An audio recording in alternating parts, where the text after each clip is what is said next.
मेरे प्यारे देशवासियों नमस्कार। મારા પ્રિય દેશવાસીઓ નમસ્કાર. નવા વિષયો સાથે, નવા પ્રેરક ઉદાહરણો સાથે, નવા સંદેશાઓને સાંકળીને ફરી એકવાર હું આપની સાથે મનની વાત કરવા આવ્યો છું. જાણો છો, આ વખતે મને સૌથી વધુ પત્રો અને સંદેશા કયા વિષય પર આવ્યા છે? આ વિષય એવો છે જે ઇતિહાસ, વર્તમાન અને ભવિષ્ય ત્રણેય સાથે જોડાયેલો છે. હું વાત કરી રહ્યો છું દેશને મળેલા નવા પ્રધાનમંત્રી સંગ્રહાલયની. આ 14 એપ્રિલે બાબા સાહેબ આંબેડકરની જન્મજયંતિ પર પ્રધાનમંત્રી સંગ્રહાલયનું લોકાર્પણ થયું છે. તે દેશના નાગરિકો માટે ખુલ્લું મૂકવામાં આવ્યું છે. એક શ્રોતા છે શ્રી સાર્થકજી. સાર્થકજી ગુરુગ્રામમાં રહે છે અને પહેલો મોકો મળતા જ તેઓ પ્રધાનમંત્રી સંગ્રહાલય જોઈ આવ્યા છે. સાર્થકજીએ નમો એપ પર મને જે સંદેશો લખ્યો છે તે ઘણો રસપ્રદ છે. તેમણે લખ્યું છે કે તેઓ વર્ષોથી ન્યૂઝ ચેનલ જુએ છે, અખબાર વાંચે છે, સોશિયલ મીડિયા સાથે પણ જોડાયેલા છે. તેથી તેમને લાગતું હતું કે તેમનું જનરલ નોલેજ ઘણું સારું હશે. પરંતુ જ્યારે તેઓ પીએમ સંગ્રહાલય ગયા તો તેમને ઘણી નવાઈ લાગી. તેમને એવું લાગ્યું કે તેઓ પોતાના દેશ અને દેશનું નેતૃત્વ કરનાર લોકો વિશે ઘણું બધું જાણતા જ નથી. તેમણે પીએમ સંગ્રહાલયને અમુક એવી બાબતો વિશે લખ્યું છે જેનાથી તેમની જિજ્ઞાસામાં વધારો થયો હતો. જેમ કે તેમને લાલ બહાદુર શાસ્ત્રીજીનો તે ચરખો જોઈને ઘણો આનંદ થયો જે તેમને સાસરા પક્ષ તરફથી ભેટમાં મળ્યો હતો. તેમણે શાસ્ત્રીજીની પાસબુક પણ જોઈ અને એ પણ જોયું કે તેમની પાસે કેટલી ઓછી બચત હતી. સાર્થકજીએ લખ્યું છે કે તેમને ખ્યાલ નહોતો કે મોરારજીભાઈ દેસાઈ સ્વતંત્રતા સંગ્રામમાં જોડાયા તે પહેલાં તેઓ ગુજરાતમાં ડેપ્યુટી કલેક્ટર હતા. વહીવટી સેવામાં તેમની એક લાંબી કરિયર રહી હતી. સાર્થકજી ચૌધરી ચરણસિંહજી વિશે લખે છે કે તેમને ખબર જ નહોતી કે જમીનદારીના નિર્મૂલન ક્ષેત્રમાં ચૌધરી ચરણસિંહજીનું ઘણું મોટું યોગદાન હતું. એટલું જ નહીં, તેઓ આગળ લખે છે કે જ્યારે લેન્ડ રિફોર્મ વિશે મેં ત્યાં જોયું કે શ્રી પીવી નરસિમ્હારાવજી લેન્ડ રિફોર્મના કામમાં ઊંડો રસ રાખતા હતા. સાર્થકજીને પણ આ મ્યુઝિયમમાં આવીને ખબર પડી કે ચંદ્રશેખરજી 4000 કિલોમીટરથી વધુ પગપાળા ચાલીને ઐતિહાસિક ભારત યાત્રા કરી હતી. તેમણે જ્યારે સંગ્રહાલયમાં એ વસ્તુઓ જોઈ કે જેનો અટલજી ઉપયોગ કરતા હતા, તેમના ભાષણો સાંભળ્યા તો તેમને ઘણું ગૌરવ થયું.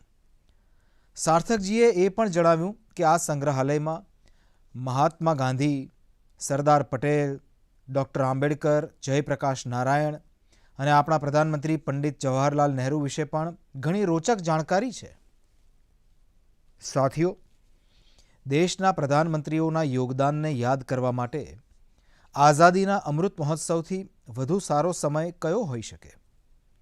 દેશ માટે એ ગૌરવની વાત છે કે આઝાદીનો અમૃત મહોત્સવ એક જન આંદોલનનું રૂપ લઈ રહ્યો છે. ઇતિહાસ અંગે લોકોની દિલચસ્પી ઘણી વધી રહી છે અને એવામાં પીએમ મ્યુઝિયમ યુવાનો માટે પણ આકર્ષણનું કેન્દ્ર બની રહ્યો છે કે જે દેશના અણમોલ વારસા સાથે તેમને જોડી રહ્યો છે. જો કે સાથીઓ, જ્યારે મ્યુઝિયમ વિશે આપની સાથે આટલી વાતો થઈ રહી છે તો મને મન થયું કે આપને અમુક સવાલ કરું. જોઈએ કે આપનું જનરલ નોલેજ શું કહે છે, આપને કેટલી જાણકારી છે. મારા નવયુવાન સાથીઓ, આપ તૈયાર છો? કાગળ કલમ હાથમાં લઈ લીધા? હવે હું આપને જે પૂછવા જઈ રહ્યો છું તેનો જવાબ આપ નમો એપ અથવા સોશિયલ મીડિયા પર #મ્યુઝિયમ ક્વિઝ સાથે શેર કરી શકો છો અને જરૂર કરજો. મારો આપને આગ્રહ છે કે આપ આ બધા સવાલોના જવાબ જરૂર આપો. તેનાથી દેશભરના લોકોમાં મ્યુઝિયમ વિશે જિજ્ઞાસા વધશે. શું આપ જાણો છો કે દેશના કયા શહેરમાં એક પ્રસિદ્ધ રેલ મ્યુઝિયમ છે જ્યાં છેલ્લા 45 વર્ષોથી લોકોને ભારતીય રેલવેનો વારસો જોવાનો મોકો મળી રહ્યો છે? હું આપને બીજી એક ક્લુ આપું છું. આપ અહીં Fairy Queen, saloon of Prince of વેલ્સથી લઈને ફાયરલેસ સ્ટીમ લોકોમોટિવ પણ જોઈ શકો છો. શું આપ જાણો છો મુંબઈમાં એક કયું મ્યુઝિયમ છે જ્યાં આપણને બહુ જ રસપ્રદ રીતે કરન્સીનું એવોલ્યુશન જોવા મળે છે? અહીં ઈસવીસન પૂર્વે 6ઠ્ઠી શતાબ્દીના સિક્કા મોજૂદ છે, તો બીજી તરફ ઈ મની પણ મોજૂદ છે. ત્રીજો પ્રશ્ન વિરાસતે ખાલસા મ્યુઝિયમ સાથે જોડાયેલો છે. શું આપ જાણો છો કે આ મ્યુઝિયમ પંજાબના કયા શહેરમાં આવેલું છે? પતંગબાજીમાં તો આપ સૌને ઘણો આનંદ આવતો જ હશે. હવેનો સવાલ તેની સાથે જ જોડાયેલો છે. દેશનું એકમાત્ર કાઇટ મ્યુઝિયમ ક્યાં છે? આવો હું આપને એક ક્લુ આપું છું. જે સૌથી મોટી પતંગ અહીં રાખી છે તેનો આકાર 22 બાય 16 ફૂટ છે. કંઈ ધ્યાનમાં આવ્યું નહીં? તો હું બીજી એક વસ્તુ કહું છું. આ મ્યુઝિયમ જે શહેરમાં છે તેનો બાપુ સાથે ખાસ સંબંધ રહ્યો છે. બાળપણમાં ટપાલ ટિકિટોના સંગ્રહનો શોખ કોને નથી હોતો? પરંતુ શું આપને ખ્યાલ છે કે ભારતમાં ટપાલ ટિકિટ સાથે જોડાયેલું નેશનલ મ્યુઝિયમ ક્યાં છે? હું આપને બીજો એક સવાલ કરું છું. ગુલશન મહેલ નામની ઇમારતમાં કયું મ્યુઝિયમ છે? આપના માટે ક્લુ એ છે કે આ મ્યુઝિયમમાં આપ ફિલ્મના ડિરેક્ટર પણ બની શકો છો. કેમેરા એડિટિંગની બારીકીઓ પણ જોઈ શકો છો. અચ્છા, શું આપ એવા કોઈ મ્યુઝિયમ વિશે જાણો છો કે જે ભારતના ટેક્સટાઇલ સંબંધિત વારસાને સેલિબ્રેટ કરતું હોય? આ મ્યુઝિયમમાં મિનિએચર પેઇન્ટિંગ્સ, જૈન મેન્યુસ્ક્રિપ્ટ્સ, સ્કલ્પચર્સ ઘણું બધું છે. તે પોતાના યુનિક ડિસ્પ્લે માટે પણ જાણીતું છે. સાથીઓ, ટેકનોલોજીના આ દોરમાં આપના માટે આના જવાબ શોધવા ખૂબ સહેલા છે. આ પ્રશ્નો મેં એટલા માટે પૂછ્યા જેથી આપણી નવી પેઢીમાં જિજ્ઞાસા વધે. તેઓ તેમના વિશે વધુ વાંચે, તેને જોવા જાય. હવે તો મ્યુઝિયમ્સના મહત્ત્વના કારણે ઘણા લોકો આગળ આવીને મ્યુઝિયમ્સ માટે ઘણું દાન પણ કરી રહ્યા છે. ઘણા લોકો પોતાના જૂના કલેક્શનને, ઐતિહાસિક વસ્તુઓને પણ મ્યુઝિયમમાં દાન કરી રહ્યા છે. આપ જ્યારે આવું કરો છો તો એક રીતે આપ સાંસ્કૃતિક મૂડી આખા સમાજ સાથે શેર કરો છો. ભારતમાં પણ લોકો હવે આ માટે આગળ આવી રહ્યા છે. હું આવા તમામ વ્યક્તિગત પ્રયાસોની પણ પ્રશંસા કરું છું. આજે બદલાતા સમયમાં અને કોવિડ પ્રોટોકોલ્સના કારણે સંગ્રહાલયોમાં નવી પદ્ધતિઓ અપનાવવા પર ભાર આપવામાં આવી રહ્યો છે. મ્યુઝિયમ્સમાં ડિજિટાઇઝેશન પર પણ ફોકસ વધ્યું છે. આપ સૌ જાણો છો કે 18 મેના દિવસે આખી દુનિયામાં ઇન્ટરનેશનલ મ્યુઝિયમ ડે ઉજવવામાં આવશે. તે જોતાં આપણા યુવા સાથીઓ માટે મારી પાસે એક આઈડિયા છે. આવનારી રજાઓના દિવસોમાં આપ આપના દોસ્તોની મંડળી સાથે કોઈ સ્થાનિક મ્યુઝિયમ જોવા જાઓ. આપ આપના અનુભવો #મ્યુઝિયમ મેમરીઝ સાથે જરૂર શેર કરજો. આપ આવું કરશો તો બીજા લોકોના મનમાં પણ સંગ્રહાલયો બાબતે જિજ્ઞાસા વધશે. મારા પ્રિય દેશવાસીઓ, આપ આપના જીવનમાં ઘણા બધા સંકલ્પો લેતા હશો. તેને પૂરા કરવા માટે પરિશ્રમ પણ કરતા હશો.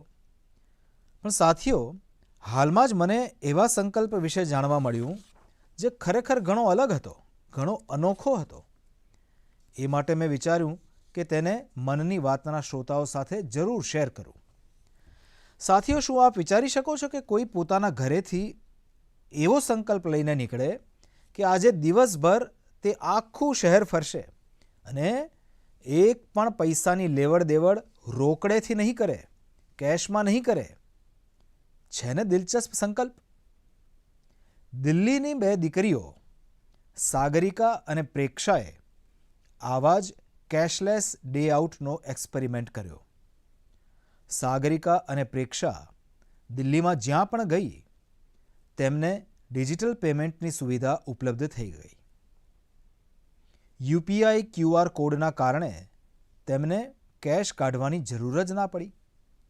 ત્યાં સુધી કે સ્ટ્રીટ ફૂડ અને રેકડી કે ઠેલાવાળા ત્યાં પણ મોટા ભાગે તેમને ઓનલાઈન ટ્રાન્ઝેક્શનની સુવિધા મળી. સાથીઓ, કોઈ વિચારી શકે છે કે દિલ્હી છે, મેટ્રો સિટી છે, ત્યાં આ બધું થવું સહેલું છે. પરંતુ હવે એવું નથી કે યુપીઆઈનો આ પ્રસાર માત્ર દિલ્હી જેવા મોટા શહેરો સુધી જ સીમિત છે. એક મેસેજ મને ગાઝિયાબાદથી આનંદિતા ત્રિપાઠીનો પણ મળ્યો છે.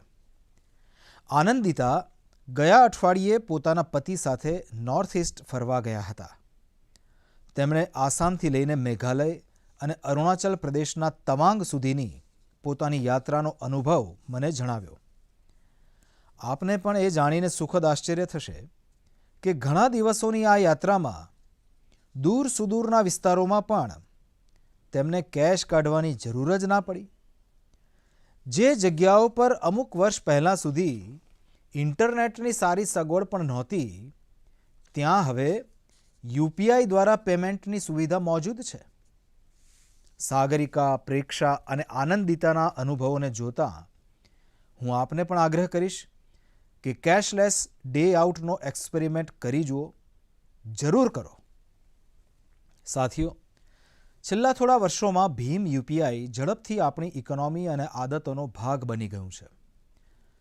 હવે તો નાના નાના શહેરોમાં અને મોટાભાગના ગામોમાં પણ લોકો યુપીઆઈથી જ લેવડ દેવડ કરી રહ્યા છે. ડિજિટલ ઇકોનોમીના કારણે દેશમાં એક કલ્ચર પણ ઊભું થઈ રહ્યું છે.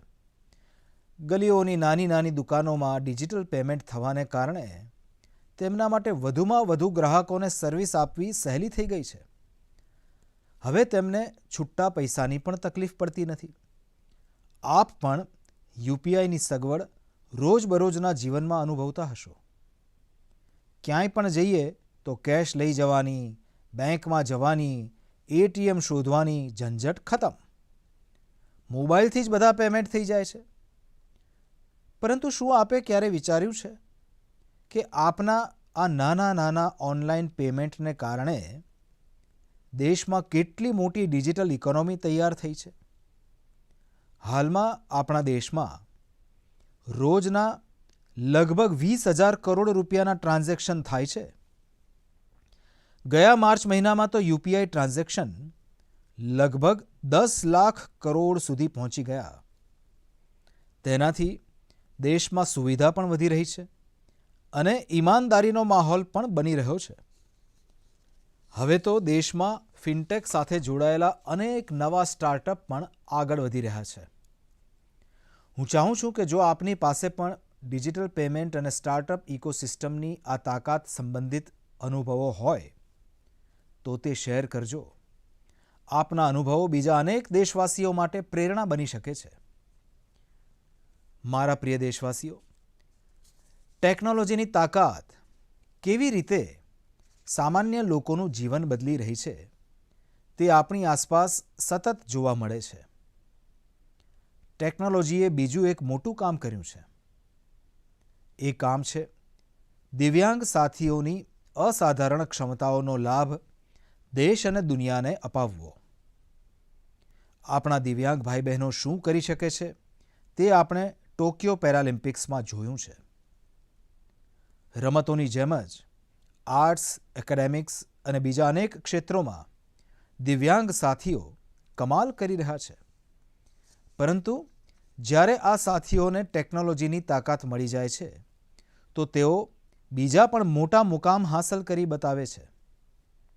તેથી દેશ આજકાલ સતત સંસાધનો અને ઇન્ફ્રાસ્ટ્રક્ચર દિવ્યાંગો માટે સુલભ બનાવવા પ્રયાસ કરી રહ્યો છે. દેશમાં આવા અનેક સ્ટાર્ટઅપ અને સંગઠન પણ છે જે આ દિશામાં પ્રેરણાદાયક કામ કરી રહ્યા છે. આવી જ એક સંસ્થા છે voice of specially abled people. આ સંસ્થા એસિસ્ટિવ ટેકનોલોજીના ક્ષેત્રમાં નવા અવસરોને પ્રમોટ કરી રહી છે. જે દિવ્યાંગ કલાકારો છે તેમના કામને દુનિયા સુધી પહોંચાડવા માટે પણ એક ઇનોવેટિવ શરૂઆત કરવામાં આવી છે. વોઇસ ઓફ સ્પેશિયલી એબલ્ડ પીપલના આ કલાકારોના પેઇન્ટિંગ્સની ડિજિટલ આર્ટ ગેલેરી તૈયાર કરવામાં આવી છે.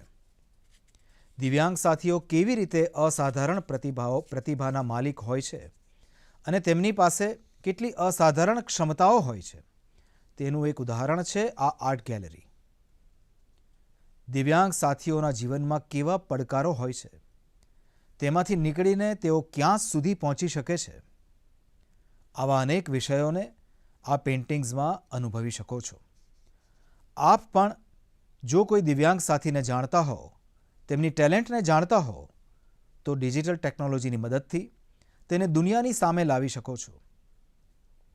જે દિવ્યાંગ સાથીઓ છે તેઓ પણ આ પ્રકારના પ્રયાસો સાથે જરૂરથી જોડાય. મારા પ્રિય દેશવાસીઓ, દેશના મોટાભાગના ભાગોમાં ગરમી બહુ ઝડપથી વધી રહી છે. વધી રહેલી આ ગરમી પાણી બચાવવાની આપણી જવાબદારીને પણ એટલી જ વધારી દે છે. બની શકે કે આપ અત્યારે જ્યાં હો ત્યાં પાણી પૂરતા પ્રમાણમાં ઉપલબ્ધ હોય, પરંતુ આપને 1 કરોડો લોકોને પણ હંમેશા યાદ રાખવાના છે કે જેઓ જળ સંકટ ધરાવતા ક્ષેત્રમાં રહે છે, જેમના માટે પાણીનું એક એક ટીપું અમૃત સમાન હોય છે. સાથીઓ, આ સમયે આઝાદીના 75મા વર્ષમાં આઝાદીના અમૃત મહોત્સવમાં દેશ જે સંકલ્પોને લઈને આગળ વધી રહ્યો છે તેમાં જળ સંરક્ષણ પણ એક છે. અમૃત મહોત્સવ દરમિયાન દેશના દરેક જિલ્લામાં 75 અમૃત સરોવર બનાવવામાં આવશે. આપ કલ્પના કરી શકો છો કે કેટલું મોટું અભિયાન છે. એ દિવસ દૂર નથી જ્યારે આપના પોતાના શહેરમાં 75 અમૃત સરોવર હશે. હું આપ સૌ પાસેથી અને ખાસ કરીને યુવાનો પાસેથી આશા રાખું છું કે તેઓ આ અભિયાન વિશે જાણે અને તેની જવાબદારી ઉપાડે. જો આપના વિસ્તારમાં સ્વતંત્રતા સંગ્રામ સંબંધિત કોઈ ઇતિહાસ હોય, કોઈ સેનાની અમૃત સ્મૃતિ હોય, તો તેને પણ અમૃત સરોવર સાથે જોડી શકો છો. જો કે મને એ જાણીને સારું લાગ્યું કે અમૃત સરોવરનો સંકલ્પ લીધા બાદ ઘણા સ્થળો પર તે અંગેનું કામ ઝડપથી શરૂ થઈ ચૂક્યું છે. મને યુપીના રામપુરની ગ્રામ પંચાયત પટવાઈ વિશે જાણકારી મળી છે. ત્યાં ગ્રામ સભાની જમીન પર એક તળાવ હતું, પરંતુ તે ગંદકી અને કચરાના ઢગલાથી ભરાયેલું હતું. છેલ્લા થોડા સપ્તાહોમાં ખૂબ મહેનત કરીને સ્થાનિક લોકોની મદદથી, સ્થાનિક વિદ્યાર્થીઓની મદદથી એ ગંદા તળાવનો કાયાકલ્પ થઈ ગયો છે. હવે તે સરોવરના કિનારે રિટેઇનિંગ વોલ, ફરતી દિવાલ, ફૂડ કોર્ટ, ફુવારા અને લાઇટિંગ પણ ન જાણે શું શું વ્યવસ્થા કરવામાં આવી છે. હું રામપુરની પટવાઈ ગ્રામ પંચાયતને, ગ્રામના લોકોને, ત્યાંના બાળકોને આ પ્રયાસ માટે ખૂબ ખૂબ ધન્યવાદ આપું છું. સાથીઓ, પાણીની ઉપલબ્ધતા અને પાણીની અછત તે કોઈ પણ દેશની પ્રગતિ અને ગતિને નિર્ધારિત કરે છે.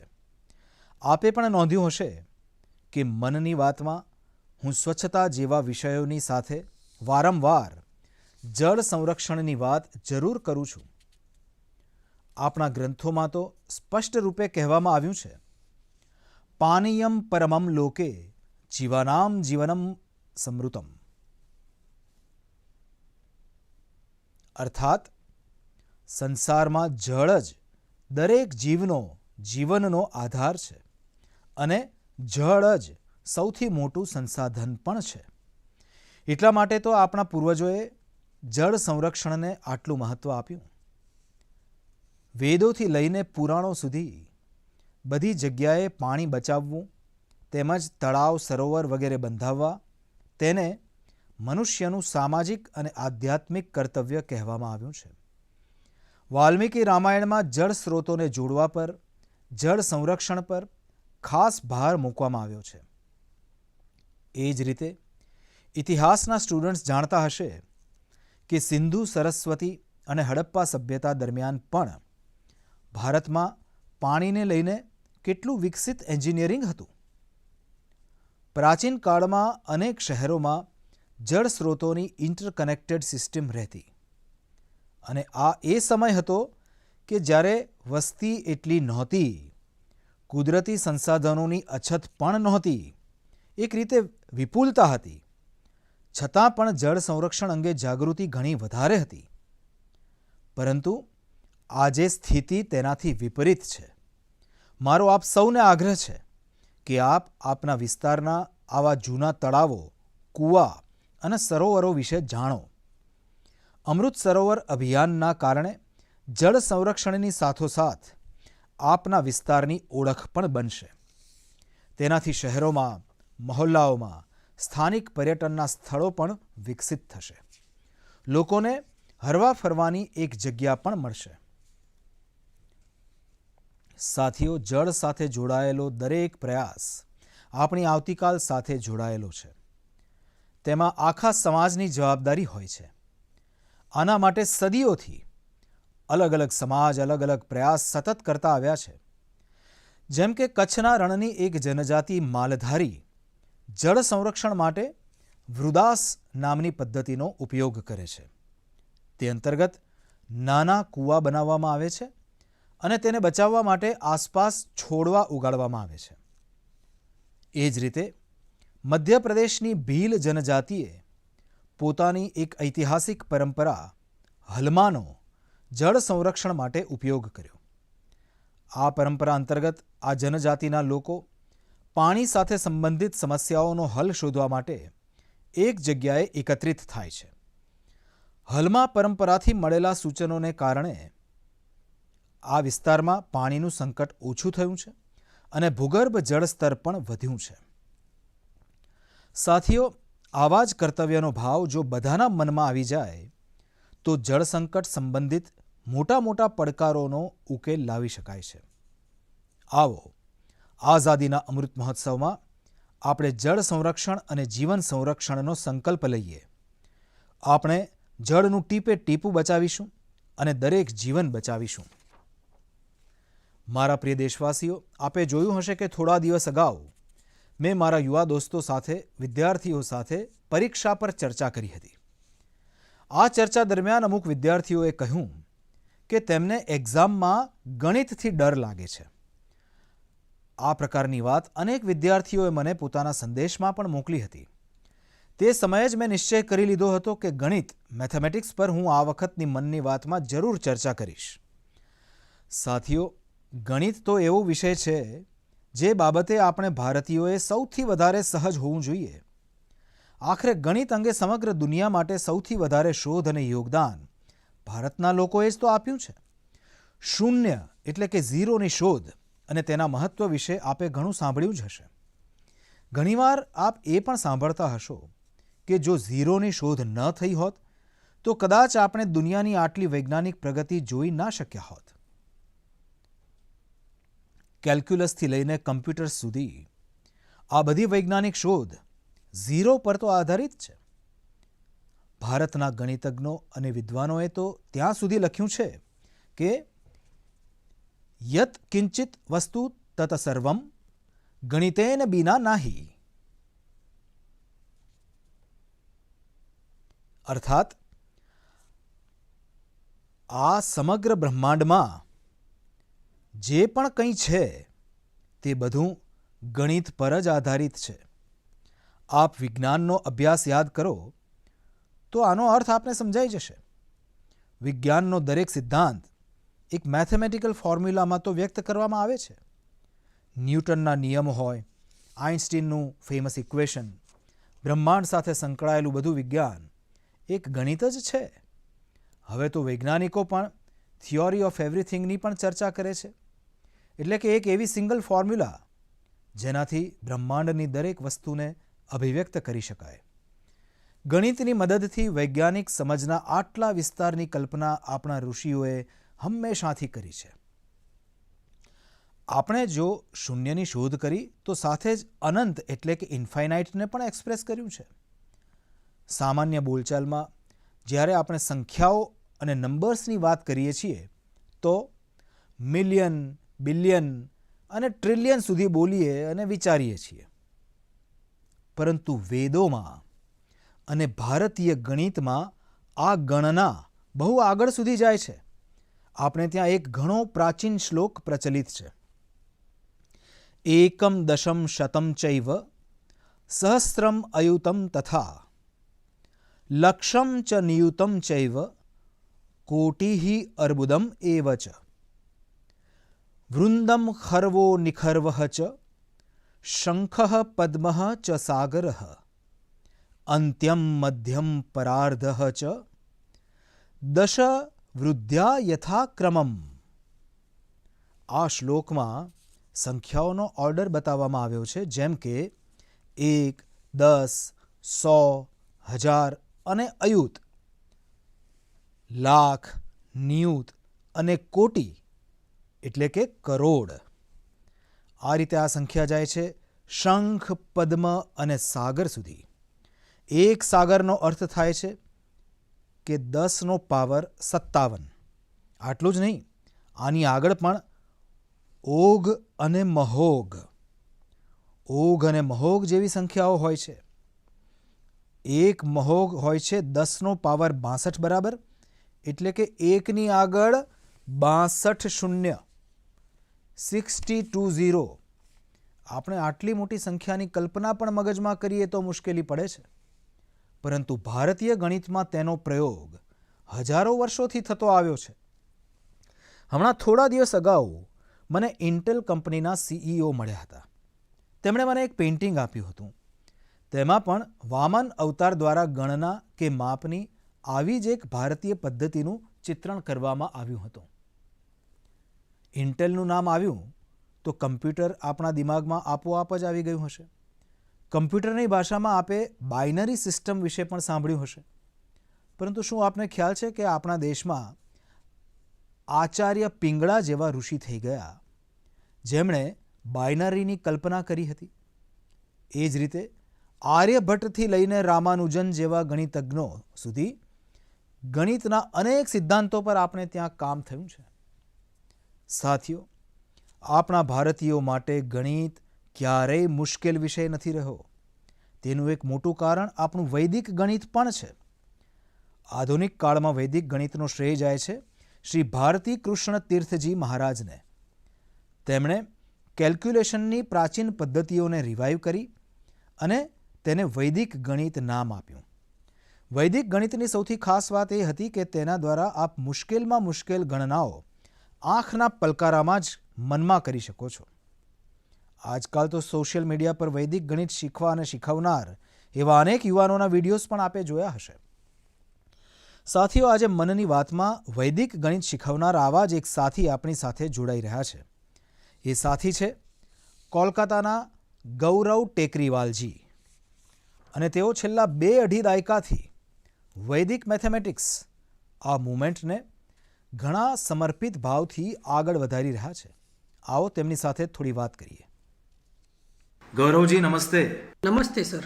મેં સાંભળ્યું છે કે આપ વૈદિક મેથ્સમાં ઘણો રસ ધરાવો છો, ઘણું બધું કરો છો. તો પહેલાં તો હું આપના વિશે કંઈક જાણવા માંગીશ, અને પછી આ વિષયમાં આપને શા માટે રસ છે એ જરા મને કહેશો. સર, હું જ્યારે 20 વર્ષ પહેલાં બિઝનેસ સ્કૂલ માટે એપ્લાય કરી રહ્યો હતો તો તેની કોમ્પિટિટિવ એક્ઝામ થતી, જેનું નામ છે કેટ. તેમાં ગણિતના ઘણા બધા સવાલ આવતા, જેને ઓછા સમયમાં કરવા પડતા. તો મારી માતાએ મને એક બુક લાવી આપી, જેનું નામ હતું વૈદિક ગણિત. સ્વામી શ્રી ભારતી કૃષ્ણ તીર્થજી મહારાજે એક બુક લખી હતી અને તેમાં તેમણે 16 સૂત્રો આપ્યા હતા, જેનાથી ગણિત ઘણું સરળ અને ઘણું ઝડપી થઈ જતું હતું. જ્યારે મેં તે વાંચી તો મને ઘણી પ્રેરણા મળી અને પછી મેથેમેટિક્સમાં મારી રુચિ જાગૃત થઈ. મને ખ્યાલ આવી ગયો કે આ સબ્જેક્ટ કે જે ભારતની દેન છે, જે આપણો વારસો છે, તેને વિશ્વના ખૂણે ખૂણે પહોંચાડી શકાય છે. ત્યારથી મેં આને એક મિશન બનાવ્યું કે વૈદિક ગણિતને વિશ્વના ખૂણે ખૂણે પહોંચાડવામાં આવે, કારણ કે ગણિતનો ડર હર કોઈને સતાવે છે અને વૈદિક ગણિતથી સરળ બીજું શું હોઈ શકે. ગૌરવજી, કેટલા વર્ષોથી આપ આમાં કામ કરી રહ્યા છો? મને આજે લગભગ 20 વર્ષ થઈ ગયા સર. હું તેમાં જ લાગેલો છું. અને અવેરનેસ માટે આપ શું કરો છો? કયા કયા પ્રયોગ કરો છો? કેવી રીતે જાઓ છો લોકો પાસે? અમે લોકો સ્કૂલમાં જઈએ છીએ, અમે લોકો ઓનલાઈન શિક્ષણ આપીએ છીએ. અમારી સંસ્થાનું નામ છે વૈદિક મેથ્સ ફોરમ ઇન્ડિયા. એ સંસ્થા અંતર્ગત અમે લોકો ઇન્ટરનેટના માધ્યમથી 24 કલાક વૈદિક મેથ્સ ભણાવીએ છીએ સર. ગૌરવજી, આપ તો જાણો છો કે હું સતત બાળકો સાથે વાતચીત કરવાનું પસંદ પણ કરું છું અને એ માટે અવસર પણ શોધતો હોઉં છું. અને એક્ઝામ વોરિયર દ્વારા તો મેં એને બિલકુલ એક રીતે જોઈએ તો તેને ઇન્સ્ટિટ્યુશનલાઇઝ કરી દીધું છે. અને મારો પણ અનુભવ છે કે મોટાભાગે જ્યારે બાળકો સાથે વાત કરું છું તો ગણિતનું નામ સાંભળતા જ તેઓ ભાગી જાય છે. અને મારો પ્રયાસ એ જ હોય છે કે આ વિના કારણે એક જે ભય ઊભો થયો છે એને દૂર કરવામાં આવે, એ ડર હટાવી દેવામાં આવે. અને નાની નાની ટેકનિક જે પરંપરાથી છે કે જે ભારતમાં ગણિતના વિષયમાં કોઈ નવી વાત નથી. કદાચ દુનિયામાં પ્રાચીન પરંપરાઓમાં ભારત પાસે ગણિતની પરંપરા રહી છે, તો એક્ઝામ વોરિયરે તેનો ડર દૂર કરવાનો છે. તો આપ તેમને શું કહેશો? સર, આ તો સૌથી વધુ ઉપયોગી છે બાળકો માટે, કારણ કે એક્ઝામનો જે ડર હોય છે, જે ભય ઊભો થયો છે, દરેક ઘરમાં એક્ઝામ માટે બાળકો ટ્યુશન લે છે, વાલીઓ પરેશાન રહેતા હોય છે, ટીચર પણ પરેશાન હોય છે. તો વૈદિક ગણિતથી આ બધું છૂમંતર થઈ જાય છે. સાધારણ ગણિતની સરખામણીએ વૈદિક ગણિત 1500% ઝડપી છે અને તેનાથી બાળકોમાં ઘણો કોન્ફિડન્સ આવે છે અને મગજ પણ ઝડપથી દોડે છે. જેમ કે અમે લોકોએ વૈદિક ગણિતની સાથે યોગ પણ જોડી દીધું છે, જેનાથી બાળકો જો ઈચ્છે તો આંખ બંધ કરીને પણ કેલ્ક્યુલેશન કરી શકે છે વૈદિક ગણિત પદ્ધતિ દ્વારા. આમ તો ધ્યાનની જે પરંપરા છે તેમાં પણ આ રીતે ગણિત કરવું તે પણ ધ્યાનનો જ એક પ્રાઇમરી કોર્સ પણ હોય છે. Right sir. ચાલો ગૌરવજી, ઘણું સારું લાગ્યું મને. અને આપે મિશન મોડમાં આ કામ ઉપાડ્યું છે અને ખાસ કરીને આપની માતા એક સારા ગુરુ રૂપે આપને આ રસ્તા પર લઈ આવી અને આજે આપ લાખો બાળકોને એ રસ્તે લઈ જઈ રહ્યા છો. મારા તરફથી આપને ખૂબ ખૂબ શુભકામનાઓ. આભાર સર. હું આપનો આભાર વ્યક્ત કરું છું કે વૈદિક ગણિતને આપે મહત્વ આપ્યું અને મને પસંદ કર્યો સર. તો વી આર વેરી થેન્કફુલ. ખૂબ ખૂબ ધન્યવાદ. નમસ્કાર. નમસ્તે સર.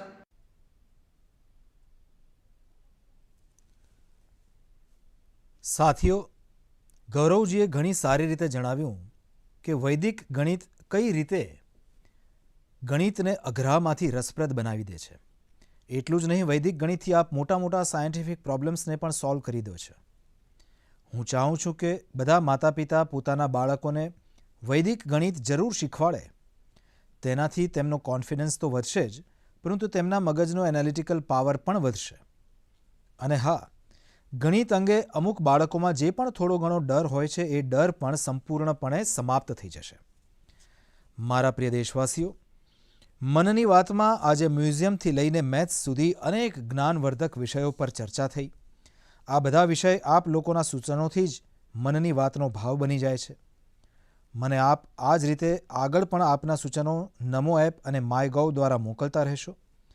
આવનારા દિવસોમાં દેશમાં ઈદનો તહેવાર પણ આવનાર છે. 3 મે અક્ષય તૃતીયા અને ભગવાન પરશુરામની જયંતિ પણ ઉજવવામાં આવશે.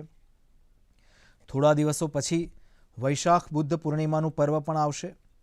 આ બધા તહેવારો સંયમ, પવિત્રતા, દાન અને સૌહાર્દના પર્વો છે. આપ સૌને આ પર્વોની આગોતરી શુભકામનાઓ. આ પર્વોને ખૂબ ઉલ્લાસ અને સૌહાર્દ સાથે ઉજવજો. આ બધાની વચ્ચે આપને કોરોનાથી પણ સતર્ક રહેવાનું છે. માસ્ક પહેરવું, નિયમિત અંતરે હાથ ધોતા રહેવું, બચાવ માટે જે પણ જરૂરી ઉપાયો છે તેનું આપ પાલન કરતા રહેશો. હવે પછીની મનની વાતમાં આપણે ફરી મળીશું અને આપે મોકલેલા બીજા નવા વિષયો પર ચર્ચા કરીશું. ત્યાં સુધી વિદાય લઈએ. ખૂબ ખૂબ ધન્યવાદ.